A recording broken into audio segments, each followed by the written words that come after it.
Welcome to the Commercial Property Podcast. My name is Suzi Carter. I am a chartered surveyor. I've been involved in commercial property in the UK for 30 years and I've done hundreds of commercial property deals. I'm here to be your guide through the commercial property market, whether you're an experienced investor or whether you're literally thinking about dipping your toe in the world of commercial real estate. I will be here talking to you about all kinds of things commercial real estate in the UK, and I've also got some fantastic guest experts who are joining me. So please do subscribe if you'd like to follow, and if you'd like any more help or information on commercial real estate, please do click www.suzicarter.com, which is my website, and you can find out all the ways I can help you. So stay tuned for this week's episode. Welcome back to the Commercial Property Podcast, and it's my great pleasure today to introduce Robert Schogger, who is the co-founder of MetSpace. Robert, great to see you. Hello, nice to see you too. Robert, would you like to just do an intro in terms of your background and kind of what you do in the co-working kind of managed office space? Yes, I am the joint CEO and joint co-founder of MetSpace, which is a managed office business, which if you're not in the property sector, you're probably thinking, what is that? To MetSpace, managed offices are self-contained spaces that are fully furnished, fitted out, where an occupier can pay a single monthly figure that will include all the office costs and items needed to run their space. Things like rent rates, utilities, maintenance, cleaning and broadband. And MetSpace has been around since 2018. My experience in the industry dates back to 1999, where myself and my business partner, current co-founder of MetSpace, set up a company called Reflex Managed Offices. So we've been doing the same thing for a hell of a long time. So that's my experience in the industry. Fantastic. And so you've obviously been doing this a very long time, but obviously since COVID, I've definitely noticed that there's more and more entrants into the market because for obvious reasons, people working from home, more flexibility of space requirements. How have you seen the industry or your particular sector kind of change since COVID, from kind of pre-COVID? Yeah, it's interesting. I mean, I think COVID accelerated the growth of our industry. As I said, it's been there for a long time. When we set up Reflex back in the 90s, it was the serviced office market, which was the only alternative to the office market, let's call it the traditional leasing market, where an occupier would want to occupy space and they'd go to an agent and the agent would make them sign a lease. We talked about this earlier, of somewhere upwards of 25 years. And I think at the time before Argos came in, they'd be stuck on that lease for literally 25 years unless they managed to find 2 or 3 people to pass it on to. So as a landlord, it was fantastic. As an occupier, it wasn't fantastic. So over time, leases have been getting shorter. And what Reflex tried to do, we tried to sit between the conventional market and the serviced market and offer this thing called a managed product, which effectively could give people a choice, an alternative. And what COVID did to accelerate this was it meant that what accelerated this, sorry to go back, I actually think, so Regis are a big serviced office company, and what they did for the office market, they made people sit up and take note that there was this alternative to conventional leasing. And then WeWork came along, and everybody knows about WeWork because they made a documentary about them. But for all its faults, what it actually did, it made the occupier realize that there is this alternative to the leasing market or the rental market or to the occupational market. So people would say, I want a WeWork office. So that's how it changed. And then as COVID came along, what that meant was occupiers wanted to stay in business. They wanted to take office space, but they didn't know what their plans were.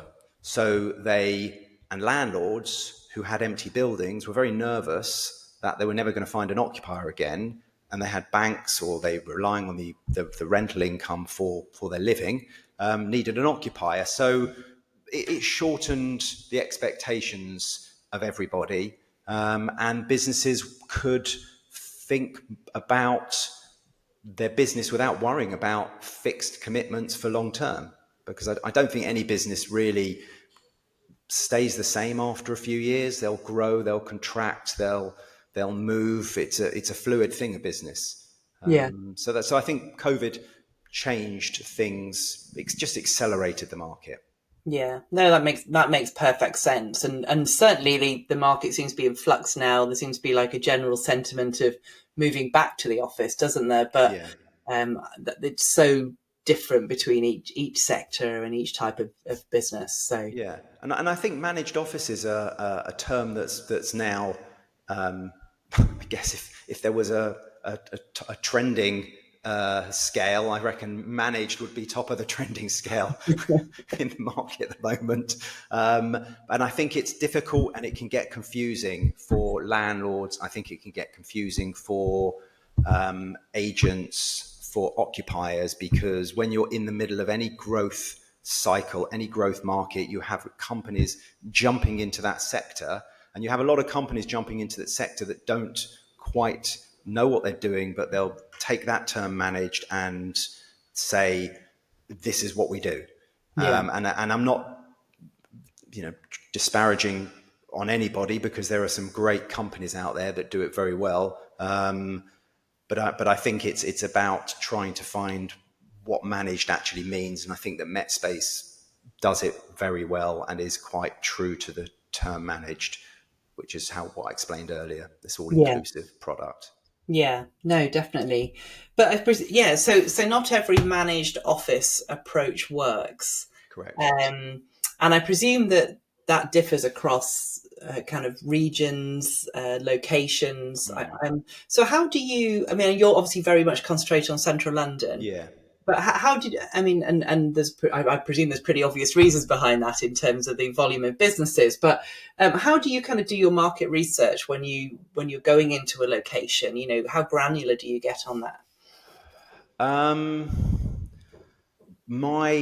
our view, David Kluwer, who is my business partner, our view has always been that in any cycle, in any property cycle, and we've both been in the industry since the mid-80s, when things and it is a cycle, and it is up and down.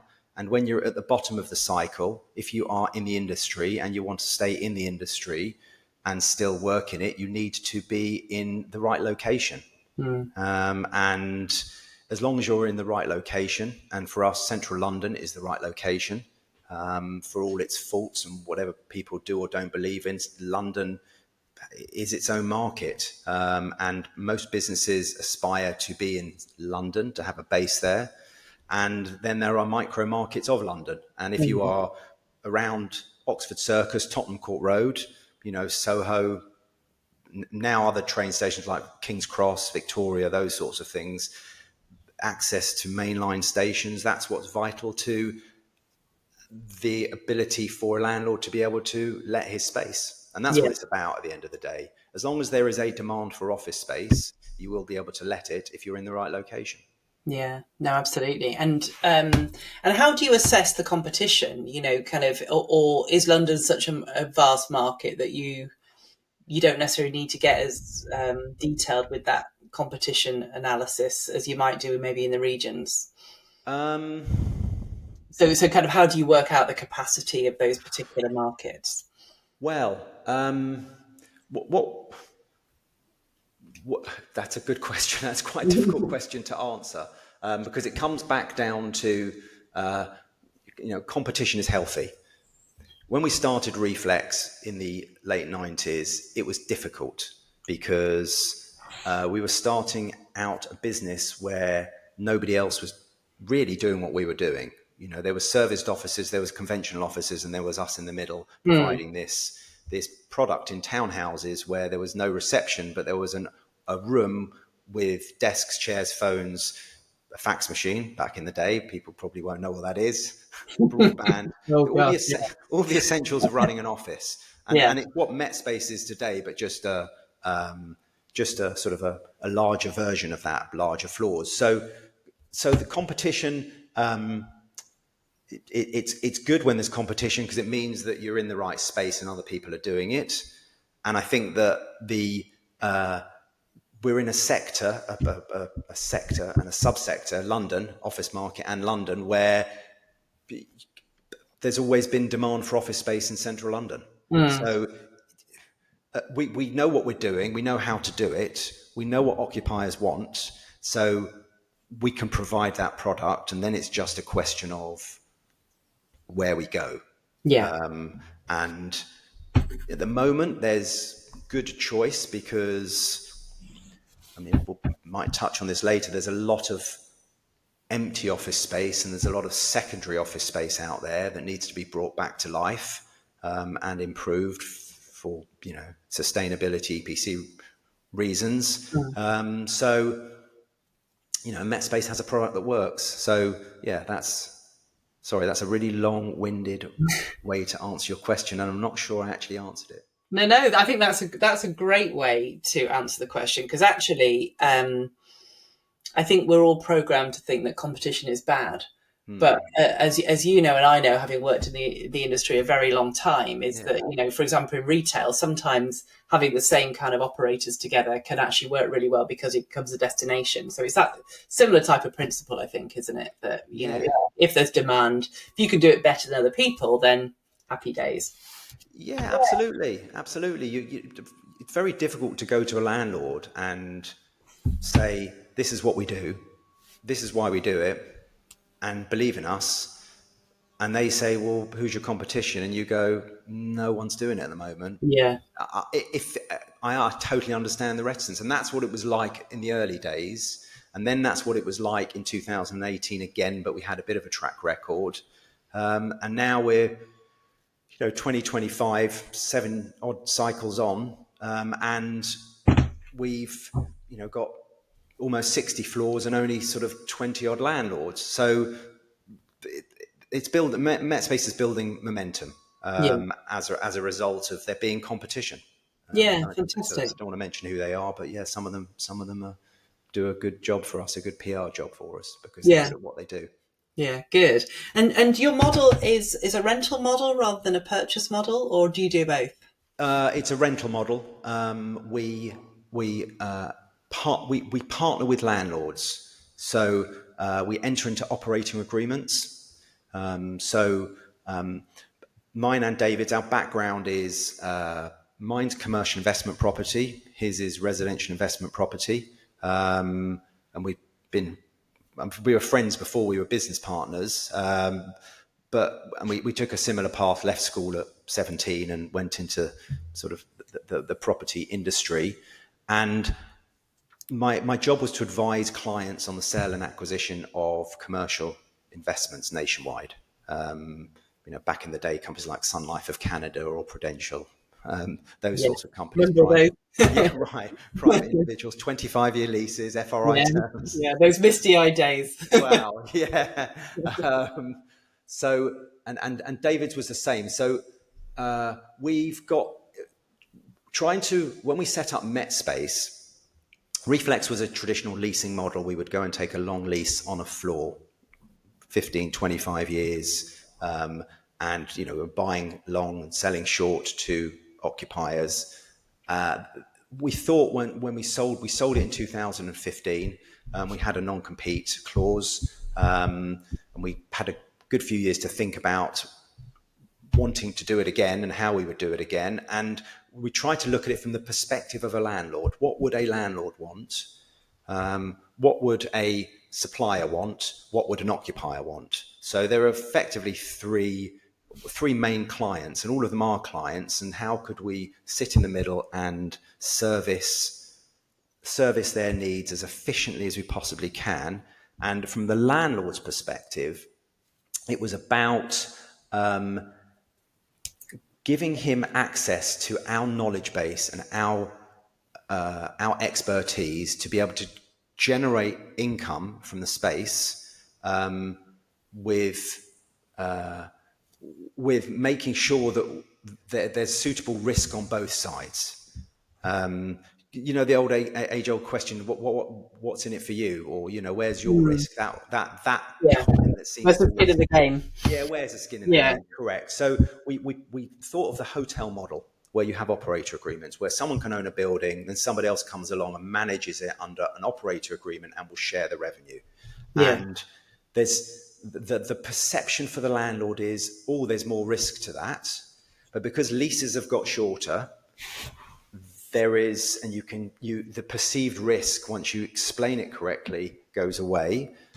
And then we can demonstrate this ability to share the revenue that we get. Then it becomes a lot easier for a landlord to accept. So that's kind of how the model works. It's an operator agreement. We share the revenue, and the landlord will generally earn 20 to 30% more net return on his office space than he would if he was to let it on a conventional lease for 5 years. Nice. And it's just maths. It's pure maths. We've said we've got almost 60 floors and 20 landlords. Every time that the hard work is doing business with a landlord. Once they've done it once, they see the benefit of it and they love it. Yeah. So and it works. I said, and we think we're really good at it. Yeah. And they're minimum term contracts or kind of. Yeah, the operator agreements are a minimum of 5 years. Some of the latest ones are 10 years, because what's happened is we started on a 5-year agreement with somebody, and because we're coming into a new cycle of where we're renewing them, some of these new landlords have said, why would we not want you to be there for 10 years? So we're renewing them for 10 years. And the average stay of an occupier on our floors, these self-contained floors, are probably 3 to 4 years. Okay. So there's a decent amount of time. So if you look at the statistics, that what we're actually doing is we're taking an office floor, we're refurbishing it, putting furniture in, we're finding an occupier, we're saying to that occupier, we're saying to the landlord, spend the money now and refurbish it now, and we will provide the furniture, so we will share the risk, financial risk with you. We will then find this occupier for the space, and we will manage that occupier. And that occupier will pay this one figure on a monthly basis, and we will make sure we service that occupier's needs, because our belief is that an occupier doesn't leave a space unless they've gone out of business, or they've outgrown you, or you're a bad landlord. Yeah. And that's just the reality of businesses. They don't want to move. They want to focus on their business. Yeah. Yeah, that makes perfect sense. So kind of taking that one step further then, so you obviously provide what occupiers are looking for. So what do they particularly value, and how can landlords and kind of investors kind of capitalize on that? What do occupiers value? Yeah. I think good service, reliable service, getting their needs met, which is, I think, what we're all about now, getting our needs met. A space that works for them.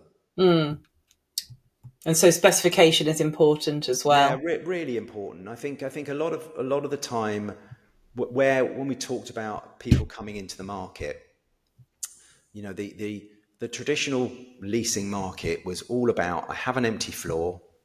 I'm coming from a landlord's point of view. I have an empty floor. I want to let it. I'm going to give the keys to the agent. The agent's going to market it. The agent's going to say, no, don't necessarily need to refurbish it. I'll find you an occupier. And then the negotiation is either a larger rent-free period where the occupier is spending money, or depending on how much money the occupier is going to pay, the landlord might spend the money on the space and give him lesser rent-free, and that's where the negotiation is. Yeah. And that's changed because the landlord, the way the market seems to be, and I don't think this is changing, unless the landlord spends money on his space, he's not renting it out. Yeah, I think that's a given now for the central London office market, because I don't think occupiers who want to take a 2 or 3 year commitment are prepared to spend hundreds of thousands of pounds fitting out an office space that they might end up leaving. for sure. Yeah, So the occupier has to, the landlord has to spend the money. Then the question is, how is he going to spend the money in the right way? So the landlord's biggest fear at this point is, how do I spend the money in the right way? And the advisor to the landlord, which I think is really important at this point, is he's got to advise the landlord to spend that money in the right way. And so often we go and have a look at office floors where the landlord has spent the money, and they might have put down, I know this sounds really silly, but they might have put down the wrong flooring, or they might have put one meeting room and a tiny kitchenette with one microwave in for, and it's 5,000 square feet, which might accommodate 150 to 200 people. So they'll be queuing for 2 hours for lunch. So it's a thoughtful approach on how to refurbish the space and how to get it occupy ready. And that's how we started. I think the market has caught up with it, and I think agents and advisors have caught up with it. And then it's about being able to find somebody who can access this managed market, which is very different from the conventional leasing market. yeah, And I think so. I think there are tiers to this new market, and I think it starts with, we talked about this earlier, having the right advisor. I think if you've got the wrong advisor in anything property related, you've got a problem. yeah, yeah, absolutely. Totally agree with that. And your approach differs from the WeWork approach, because they took longer term leases, didn't they, from what I remember, and then they let out on shorter terms. And obviously, the inherent risk that came with the levels of rent they were paying on their lease versus Yeah. occupancy rates, that's kind of where they came a cropper, using Yes. a technical term. Yeah. Yeah. Yeah. I don't know. Watching that documentary, I think they came a cropper for a few other reasons as Yeah, I well. think so too, yeah. Yes, yeah, ours is different. We said we enter into these operator agreements, and it is a very transparent transactional relationship between us and the landlord. Yeah. So we are driven. We don't charge our landlord clients management fees. Once we enter into an operator agreement, we will buy the furniture. So we've got financial skin in the game. We will put the broadband in, and then we will find an occupier. And once we find that occupier, we will share the revenue. And only once the landlord has got his share of the revenue will we then take some money out of it. So the idea behind it is, have you got skin in the game, MetSpace? Well, yes, because we spent money on the space with you, and that's our cost. And then we are driven to let the space, because if we don't let the space, we are not getting any money back, Yeah. as opposed to other people that might put a management fee in or put their costs through a waterfall. And where we differ from building wise, WeWork took buildings, self-contained large buildings, chopped them up into offices, had communal breakout areas, communal conference areas, kitchen areas. Ours are, if that is sort of the picture of that as a business, that's a serviced office, a business center. Ours is a floor for an occupier that's fully fitted, that will have the amenity space within their office that is theirs. So, as I said, so people can be in a serviced office, have shared space, or they can be in a MetSpace floor where they can have their own self-contained space, breakout area, phone booths, comfort seating, etc. Yeah, yeah, nice. The interesting model. And how do you include, obviously the sustainability is on everyone's lips now, and everyone's looking for it, investors, etc. So I presume that you're pretty hot on that. How do you incorporate that in your business model? Well,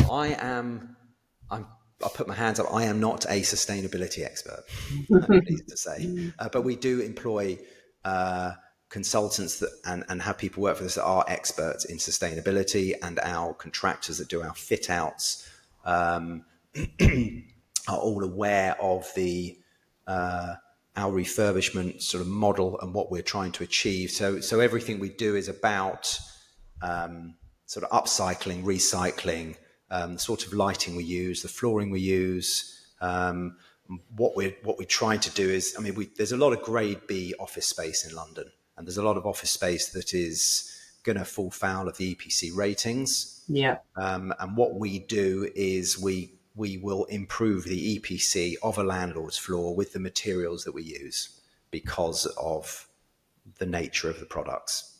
Yeah, nice. Yeah. So it benefits an investor. So another reason why people should partner with MetSpace landlords, apart from the generous returns, but we will bring your building to the correct ratings from a valuation perspective or a funding perspective, because unless you're, I don't know, is it, and then they keep moving the A, B, and C, don't they? But unless you're C and above by a certain time frame, I think you're going to have a problem. I think Yeah. banks are not going to lend. Exactly. Yeah, exactly. And commercial EPCs are all about carbon, so it's pretty complex to work this stuff out. But yeah, that makes perfect sense from a landlord investor point of view, for sure. Yeah. And you mentioned valuation there, and that's definitely a big area of interest for this kind of model, because it's not traditional, is it? It's not your, as you said, like 10, 15-year lease with RPI linked rent reviews. So how are valuers feeling in this space? Kind of, are you having a few difficulties with valuers? Kind of how's that?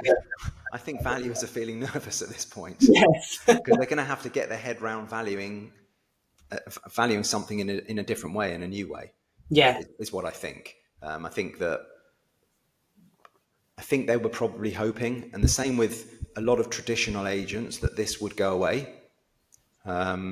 This sector, this market, and it hasn't gone away. This operator agreement market. We're fortunate enough that quite a few buildings have traded and been sold with MetSpace as an occupier. I think my personal view on how it can be valued, I imagine there's 3 or 4 different ways, but one of the ways I think is the quality of the operator will come into play. So MetSpace is 7-8 years old. We've got average license lengths. Our occupier clients stay for 3 to 4 years. We're profitable, strong balance sheet, good turnover. Bearing in mind we are a reseller of office space, that's what we do. What value do you place on that? I would have thought you place a higher value on that than you would on a company that's been doing it for a year with no track record. Mm-hmm. And then you would probably look at there's more data coming through about what gross, and then you look at, I guess, there's the gross prices that landlords are receiving for the space. What does it net back to? And what, in the old days, when you would value a high yielding industrial building or an over rented property, what you would do is you would take the rack rent, the basic rent of what it should be. So if it was producing £100,000, you put a yield of X percent, 7% on it.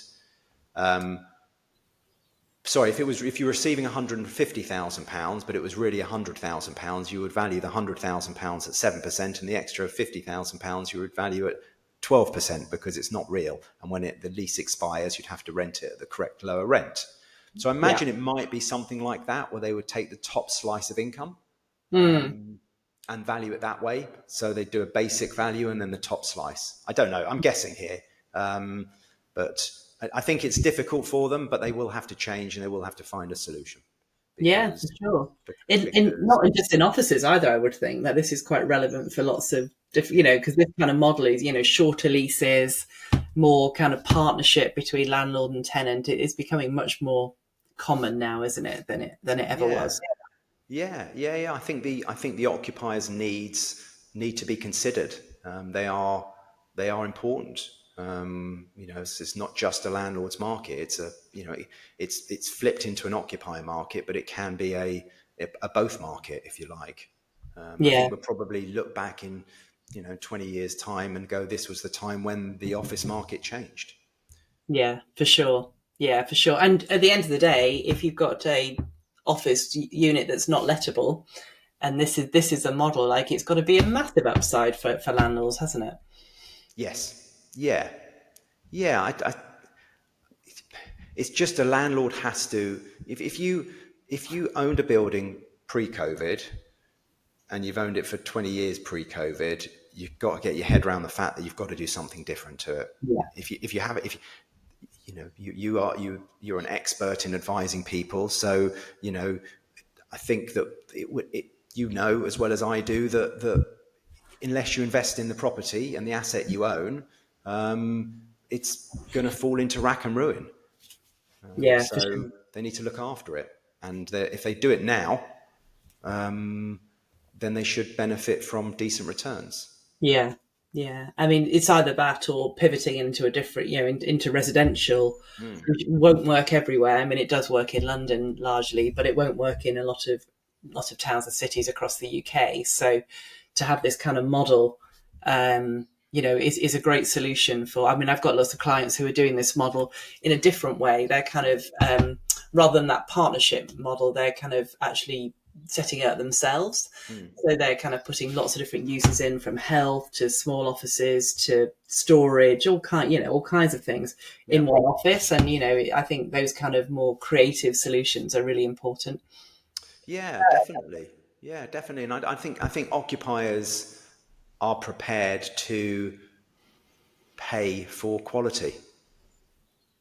I think that's the bottom line. I'm not necessarily talking about gold taps and necessarily expensive flooring, but good quality being the level of the service you get, something that's aspirational, that is maybe beyond their financial reach. Yeah. And what kind of operators do you get? Would you say it's kind of generally medium to small businesses, or do you get a real mix of A real mix. What I think's changed is we've got some blue chip companies, and blue chip companies, I mean some FTSE 100 companies, subsidiaries, which back in the day, back in the 1700s. we were both there then, so don't go too far back. I remember sitting down. It was 2000, early 2000s. We just started Reflex. We went to see a bank manager. It was a time when you had a relationship manager, and you could actually go and chat with them. And he told us that his bank, it was one of the big banks, that they wouldn't lend money to somebody who was in a serviced office. That they feel very uncomfortable. They wouldn't, but they feel very, because they saw it as a temporary, or somebody had a PO box. It was all felt very fraudulent from their perspective. Okay, yeah. And that's changed. That's changed a lot, and I think it's for the better. So it's become a very legitimate way to do business, having an all-inclusive product. Yeah, and makes perfect sense in terms of overheads and all that kind of perspective from an occupier's point of view. Yeah, and so the SMEs. So it's always been. It kind of started out. It was always been 1 to 10 people, sort of micro businesses, if you like. But then it's spread, and these corporations, and the Women's Super League broke away from the Premier League, and they've now got their own entity, and they've taken space with us.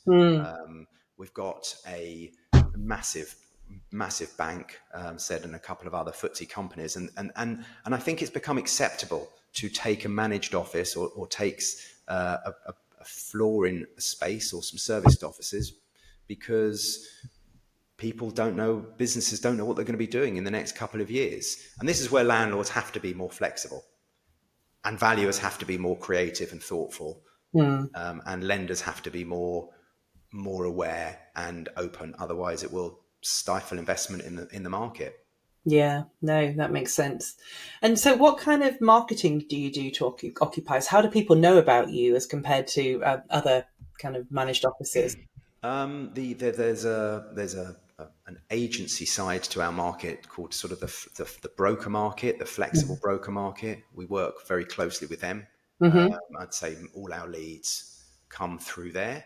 Are they traditional commercial agents or different type of No, companies? they're different. They're different. They and again, they were probably seen as kind of a sub, probably looked down on by traditional agents, I would have thought, for quite a long time. But these guys have been around since we started Reflex in the 90s. So they've been doing the same thing. And they advertise to a different sector, to a different market. And some of them are still going. And they concentrate, they know how to access, they not only know how to access the occupier and where to find them, but they also understand the model from our perspective. So, and I think this is where traditional agents probably need to think hard about what they're doing, because a lot of their client base, and I'm talking about a size of maybe between 1,000 and 5,000 square feet, because that is our sector. So everything is about that size. Those companies will want to consider managed offices. They want to consider products under 5-year leases and all inclusive. So, the traditional agents need to understand our sector, and they Yeah. need to embrace that. Otherwise they will struggle, I think. Yeah, that makes perfect sense. Yeah, no, interesting. So what do you think the future holds for the managed office sector? Obviously, really evolving at a rate of knots. Sounds like valuers have a little way to go in terms of their understanding. But it sounds like these things are being lent on and financed. So kind of where do you think, both from an occupier's point of view and from a kind of investment point of view, where do you think the kind of what the future holds for this kind of sector? I think that it's only going to keep growing. I don't know at what rate of growth, but it's definitely going to keep growing, and I can't see it running out of steam anytime soon, because I think we're at the beginning of this sort of evolution in how occupiers occupy space. And there's a lot of office space that needs to be occupied. So I think that I think it requires a lot of parties to get their head around this new way of doing business in the commercial office sector. I think the owners, the valuers. It's only so long that an owner can say, no, I'm not going to let it unless you find me someone who I can give a big rent free to and I'm not spending any money. How deep is his pockets? 1, 2, 3, 4 years? I don't know. And then when banks or valuers are receiving properties that have got more and more of these type of fully fitted solutions in them, and even if it's not a managed office and somebody refurbishes a floor and fits it out, the chances the occupier of taking a lease longer than 5 years with a break at 2 or 3 is slim, really slim to none, unless it's a headquarters building and they know what they're going to do for the next 10 years, 15 years. So leases are getting shorter. That's just a fact. And in terms of our market, I was talking to somebody a good few years ago, and that the model in America, in some states, are people will pay a premium to know that they are in a building that is managed by that company. And that is where I think this market will go. If you are and this is what we try to do at MetSpace, we're trying to create a brand that if occupiers want a MetSpace floor, they know what they're getting. And if a landlord partners with MetSpace, they know what they're getting. And then that will receive a premium according to the quality that we provide, which is, we think, I'd say first class, because that sounds like an airline. Yeah, first class is good. But top, we like to think we do everything well. We're very thoughtful and considered to all our clients. This episode is brought to you by Bond Finance Limited, your trusted partner for commercial property mortgage solutions. Are you an experienced residential property investor about to diversify into commercial property, looking for funding options? Bond Finance can help.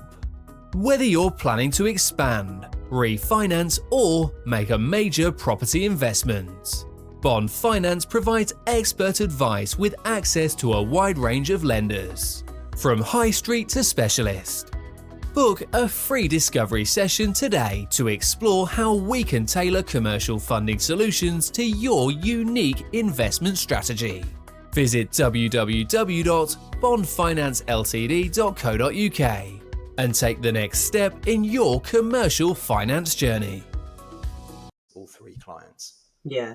And do you provide, like, some office operators provide like gyms and social events? Do you just literally provide the office space? And Yeah, the office space. We if you've got a building of 10,000 square feet and there are 5 floors in it, we will take all 5 floors from you, or we'll take 1 floor from you. We don't mind, but we don't run services outside of what we do. We just focus solely on generating revenue from that office space. How much revenue can we generate from the office space while keeping everybody happy? yeah, a much simpler model, which Yeah, it's difficult. We're fortunate enough to have, David and I have worked through, well, there was 2001 when the Twin Towers came down. So that was one dip. There was 2007, I think. And there's COVID. So we've kind of traded through 3 recessions. And the patterns are the same. That when a business is going well, this is from an occupier's perspective, when things are going well, they don't necessarily spend as much time worrying about the services and the gym memberships and the meeting rooms they're booking and all this extra stuff. But as soon as times are tough, they cut back on the services. yeah. So our fear was always, if you built a business based on extra service revenue, the reliance upon that is very, it's unreliable. It's good in a good market. In a bad market, as long as there's a demand for office space, it comes back to the same thing. I need to rent office space. And then, we noticed just after 2001, our occupancy stayed very, very high as a managed product, but our revenues dropped. And we started getting clients from serviced office companies, because what happened was they were paying X pounds a foot or per workstation, and they started to notice that the sweet bowl wasn't getting filled up, or the flowers weren't getting changed every day, or there was 1 receptionist instead of 3 receptionists. And there were things of, well, I can't pay for these extra services, and I'm going. So that was kind of the rationale behind how the model has evolved and sticking to our core principles. And sounds fascinating. It makes perfect sense, actually, when you say it like that. And so this is a question I always like to ask guests on the podcast. Kind of, what's your view on kind of the market, where the market's going over the next year or so? And obviously, it's high stakes, this kind of question, because we're all bound to get it completely wrong. So there's a big caveat on it, but I always like to kind of just get people's gut feels on it. Yeah, I feel like Mystic Meg. Get your crystal ball out. Absolutely. It's just, you've got to bear with me. It's just a little bit cloudy at the moment. Funny enough, mine is too. Yeah, I should have brought one of those 8 balls that you've got the LED displays that you shake and it says something like, I don't know, 47 on it. Or Yes. You want chocolate. What do I think? Where the market going? I don't know. I think for my particular sector, the office market. I think there is demand for the office market. There is demand for offices in central London. You have to provide good quality offices in order because there's choice. I think businesses generally are very concerned about how they're going to spend their money and where they're going to spend their money. So they will only move if they have to. Probably think growth is a little bit sluggish and anemic across the board. I mean, there are some sectors that will be pushing on, but generally speaking, I think what's really difficult from an investment point of view is what the question I think people are probably asking is, what is something worth? And Yeah. I think that's a really difficult question to answer, because it genuinely is only worth what, if you've got a buyer out there, it's very rare that you would have 4 or 5 buyers trying to buy that product. So I think it's a challenging market, but there is a market out there, and it's just, you've got to be, have your eyes wide open and be aware that I think property for me is something you have to think about as a long-term asset. And if you don't, and you're looking for a short-term gain, if you are the wrong side of the cycle and you're poorly funded, you've got a problem. Yeah, no, very, very sage words. And I think we were talking earlier, I think, in terms of trends and kind of where things are, and the winner, whereas all landlords used to be winners back in the 80s, unless you were really unlucky. Now there's definite winners and losers, and your model definitely has all the feels of something that really is catering to the trends in the market right now, which can only be a good thing, right? Yeah. We give landlords the opportunity to rent their space, and rent their space for the best possible price. And there are markets exist. The retail warehouse market's really strong for I don't know about other sectors. I say that because I have a friend who works in an agency firm, so I talk to him about it a lot. But yeah, residentially, I mean, if you're a residential investor, letting flats, if you've got lots of them, I imagine that's a strong market. Not as strong as it was, but you've probably got a lot of occupiers.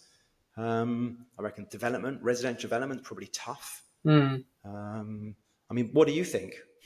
Well, yeah. Yeah, I mean, I've definitely noticed through my own investing and through what clients are doing, there's the winners and losers. So the secondary office, on the face of it, is, in inverted commas, a losing sector because of the race to grade A. But the pricing now of secondary offices, and the fact that you can put models such as this into it, means that I would imagine it becomes much more viable because of the value decreases in the sector of that type of thing. Certainly where a lot of clients are doing some good stuff is taking larger industrial units and subdividing them into smaller space, just because that kind of space doesn't exist in some markets. So they're doubling rents. A lot of mixed use is doing really well. Commercial on the ground floor and resi uppers, that's doing really, really well. As you say, retail warehousing doing well, pockets of industrial. I mean, at the larger scale, you've got data centers, life sciences, all kind of doing pretty well. But I think we are in a bit of a wait and see mode in terms of where the market's going, for sure. I don't think that's any reason not to invest. I think you just need to make sure you buy for the right price if you're investing, and have the right occupiers. And do your investors, if they have to get bank funding, are they struggling with that? No, actually, the lending criteria has relaxed recently. Certainly for SME investors, has really relaxed recently. So I think banks have been feeling more confident and more comfortable. That a lot of banks were lending on vacant possession value. Now some are pivoting into market value depending on the type of asset. So I can definitely see. It's kind of winners and losers, really. It's as every market, but I think that's going to continue now in the commercial property market. It's about finding a niche that really works for you, and works in your particular investing location. Exactly what you've done. You found a niche in central London that just works for you. If you were to pivot that model elsewhere, it may not work. But kind of really understanding your market, building relationships in those markets, and that's where the success is, from what I can see from clients, is working well. So, and your clients, the advice you give, is it nationwide, or is it? Yeah, I've got clients all over the place, actually. Yeah, Scotland, Wales, lots in the southeast. Okay. But yeah, I mean, the game's slightly different at an SME level because I've either got business owners who want to buy occupational properties or want to invest profits, or SMEs who want to get money out of deals, or money out deals by adding value, doing asset management plays. And that certainly is very, very possible in this market in terms of adding significant value, finding properties that have been mismanaged, all the basic stuff that you and I know about. So Yeah. anyway, I'm not quite sure how that turned into an interview to me, but but really interesting questions. I mean, we could literally debate this till the cows come home. But I mean, I always say, like, when you try to predict the market, you either, people going to look back and think you're a great genius or the biggest lunatic out, because it's just difficult, isn't it, to call? Yeah, very difficult. Very difficult. I don't. I think there needs activity. A market needs activity, regardless whether it's up or down. It needs activity, and I think probably been suffering from a lack of activity for a while. So hopefully, the people in charge, the bankers, the politicians. I'm not sure politicians determine, but hopefully they can kickstart and boost market activity, just get it moving a bit quicker, because I think that helps everybody. It's a big machine, and there are a lot of people that need to be fed from it, I think. And sentiment to improve as a result. I think that's really important, isn't it? So yeah, definitely. Yeah. Great. Well, fascinating model, Robert. Thank you so much for joining me. And how can people, like landlords or occupiers, how can they get hold of you certainly landlords, to get hold of you to talk about your model? They could email MetSpace. London Limited is the trading name, is the name of the company, and then send us a message, and we'll come and meet you and partner and have a chat with you. Yeah. Perfect. Yeah, what we'll do is we'll share your details, and we'll share MetSpace's details in the show notes of the podcast, so that thank you. Everyone can get hold of you. But really fascinating discussion. Thank you so much for joining me. I think this is so interesting, and I'm seeing lots of investors really interested in this space. So I'm sure that this will kind of definitely grasp people's imagination. So Robert, thank you so much for joining me. Yeah, thank you for having me on. Really appreciate it.